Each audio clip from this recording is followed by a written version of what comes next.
Vous avez compris que dans la nutrition et dans les amaigrissements, vous ne pouvez pas considérer que le régime et que les menus. Donc je vais vous proposer à partir de maintenant une série de vidéos pour vous confier un peu quelles sont ces expériences psychologiques. Bienvenue sur la chaîne Jean-Michel Cohen, la chaîne où on ne parle que de nutrition et où nous ne vous raconte jamais de salade. Dans les entretiens que je mène avec mes patients, je ne manque jamais de poser des questions pour savoir d'où naît cette fameuse surcharge qui va entraîner tant de frustration et de détresse lorsqu'elle va se transformer finalement en obsession. Écoutez bien cette histoire. Écoutez cette histoire que l'on m'a racontée du fond de ma mémoire, je vais vous la chanter. Marie est une jeune femme d'une trentaine d'années qui vient me voir en consultation à la fin du mois de septembre en se plaignant de traîner en permanence quelques kilos en trop. Jusqu'à ces dernières années, elle s'est satisfaite d'avoir 2 poids, plus de kilos en hiver, moins de kilos en période estivale. L'équilibre étant rétabli très vite au début de l'été à l'aide d'un petit régime modeste. Cette année, elle a récidivé. Elle a fondu de 4 kilos entre mai et juin. Et durant les vacances, elle a mangé ce qu'elle aime sans avoir le sentiment de se priver. Au retour, elle a été heureusement surprise d'avoir perdu 1 kilo de plus. Fin septembre, pourtant, elle constate que sans avoir changé la quantité de nourriture qu'elle absorbe d'ordinaire, bien moindre qu'en août, elle a repris ses 5 kilos.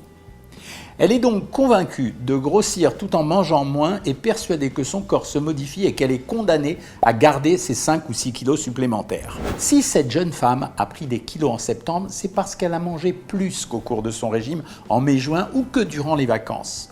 Son erreur tient à la difficulté que nous rencontrons tous à déterminer exactement ce que nous absorbons.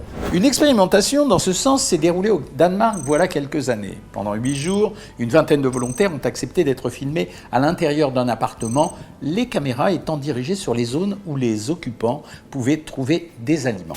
Tiens, c'est pour toi. Ah, c'est toute ma vie. Moi et la bouffe, c'est une grande histoire d'amour. Il y a de la mayonnaise, il y a plein de sauces. Durant cette semaine, les caméras ont scrupuleusement enregistré du réveil jusqu'au coucher ce que les cobayes portaient à leur bouche. À la fin de l'expérience, les organisateurs ont demandé aux volontaires ce qu'ils avaient consommé au cours de la semaine. À leur grande surprise, la différence entre ce qu'ils disaient avoir mangé et la réalité s'élevait à 30%. En somme, chez des personnes qui ne peuvent être suspectées de tricherie, la prise de conscience de ce qu'elles avaient consommé ne concordait en aucune manière avec la réalité. C'est pas possible, on n'est pas dans la réalité. Aucun d'entre nous n'est en fait capable de dire ce qu'il a précisément ingurgité dans une journée du matin au soir lorsqu'on le questionne une semaine plus tard. Si on nous interroge sur ce que nous avons mangé tel jour, nous nous souviendrons du plat le plus marquant. Un bœuf bourguignon, un feuilleté au saumon, mais pas du reste. Or, l'alimentation regroupe ce que nous avalons au cours des repas, mais également ce qui est pris en dehors. Mâcher un sandwich, prendre un bonbon sur le bureau d'un collègue, finir un déjeuner par 3 carrés de chocolat, autant de gestes a priori anodins et parfois inconscients qui ont un coût calorique. Tout ce que nous consommons possède une valeur énergétique, même la salade verte.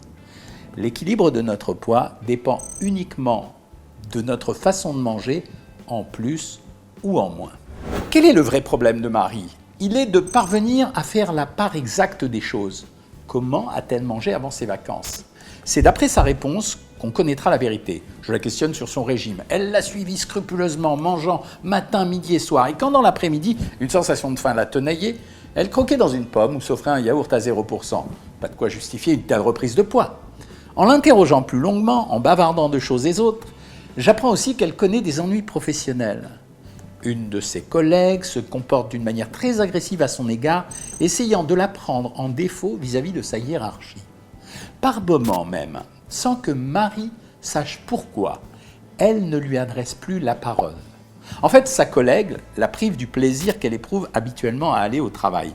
C'est ce que j'appelle un micro-stress. En plus de ce problème qu'elle dit pouvoir supporter en faisant un effort sur elle-même, elle aimerait déménager, mais ses moyens ne lui permettent pas de dénicher l'appartement de ses rêves, là où elle le désire, près de son boulot. Bref, un autre micro-stress arrive. Marie a également des soucis de voiture. Elle va être obligée d'engager des réparations relativement importantes et elle s'inquiète de savoir comment régler sa facture. Révélation d'un 3e micro-stress. En fait, ma patiente, elle vit l'existence de chacun d'entre nous.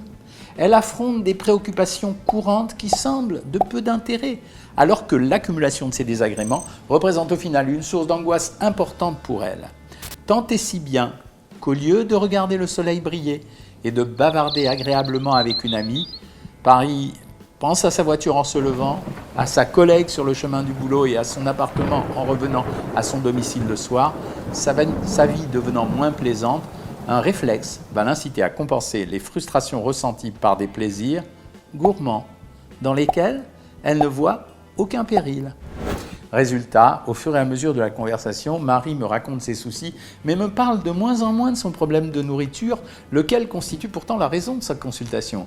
Elle finit même par m'avouer se sentir très irritable depuis la fin des vacances et trouver son existence moins agréable qu'elle le souhaiterait. En fait, Marie, lorsqu'elle est en vacances, libre dans sa tête et dans son corps, elle obéit aux besoins de son organisme et elle mange seulement quand elle a faim. Ses seules préoccupations sont quoi alors? Les loisirs qu'elle a choisis et le plaisir qu'elle va en retirer. De surcroît, au lieu d'être tentée par la nourriture, comme dans son appartement, elle se trouve à l'extérieur du matin au soir, déjeune à la plage, élimine tous les facteurs de stress habituels et sort d'un environnement où l'alimentation se révèle par trop présente. En temps ordinaire, la tension ressentie à partager le bureau avec sa collègue transforme le repas en instant de relaxation et la pousse à dévorer.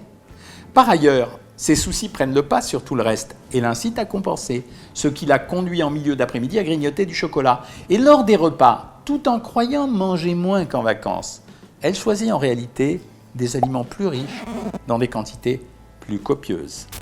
Et si elle s'agace de grossir, en réalité, elle est énervée par ce qui arrive dans sa vie. La nourriture lui sert à freiner cette tension qui atteint parfois l'angoisse, voire de temps en temps, disons le mot, la mini-dépression. L'histoire de Marie, elle apparaît en fait extrêmement banale. C'est celle de tous ceux et toutes celles qui subissent des contrariétés quotidiennes, qu'elles s'appellent soucis de voiture, d'enfants, d'argent, de boulot. Les problèmes quotidiens conduisent à une augmentation de la quantité de nourriture, à une absence de cohérence dans la prise alimentaire et inéluctablement à une prise de poids, laquelle devient elle-même un facteur de stress qui s'ajoute aux autres. Voilà ce que j'avais à vous raconter. Manger n'est pas seulement un acte de décision alimentaire, manger est le reflet de votre vie. À vous de savoir qu'est-ce qui se cache dans ces excès que vous voudriez modérer. Voilà, si vous avez aimé cette vidéo, continuez à les regarder, toutes ces vidéos psychologiques. Bien entendu, abonnez-vous, likez, partagez et n'oubliez pas de me mettre des commentaires, y compris sur votre propre vie, ici, juste en dessous. À bientôt les amis.